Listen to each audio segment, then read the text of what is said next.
دوستان عزیز سلام. امیدوارم صحت کامل داشته باشیم.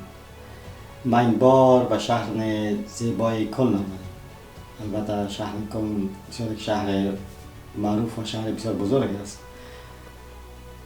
دو مکان مختلف هم با شما به تصویر کشیدیم که یکی کلیسای بزرگ کلن است و دوم پل عاشق است.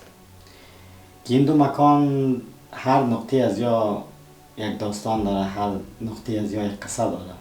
شما عزیزان از شهر زیبای کلن دیدن کنین، حتما از این دو مکان دیدن کنین. اگر میخواین مکانهای مختلف آلمان مخصوصا شهر کلن ببینین، لطفا چنل یوتیوب مرا سابسکرایب کنین و برنامه های جدید مرا بیننده باشین. این کلیسا قلب شهر کلن است. ساختمانی که قرنها ایستاده و شاهد جنگ، صلح و زندگی مردم بوده که 600 سال پیش ساخته شده است. در جنگ جهانی تقریبا نابود شد، اما دوباره از نو ساخته شد، مثل شهری که سقوط کرد و دوباره ایستاد.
وقتی از پایین به این کلیسا نگاه میکنی، فکر میکنی فقط یک ساختمان بزرگ است، اما من نمیدانستم بالا رفتنش خودش هم یک سفر است.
Ja, nicht viel.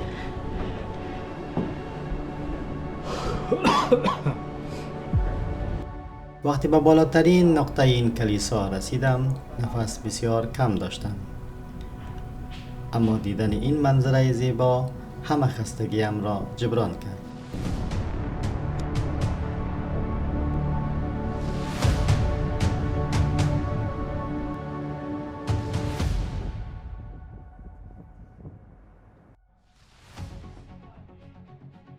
در این تصویر که شما مشاهده میکنید معروف به پل عاشقان است که آدم ها از سراسر دنیا می آیند و عشقشان را اینجا قفل می کنند.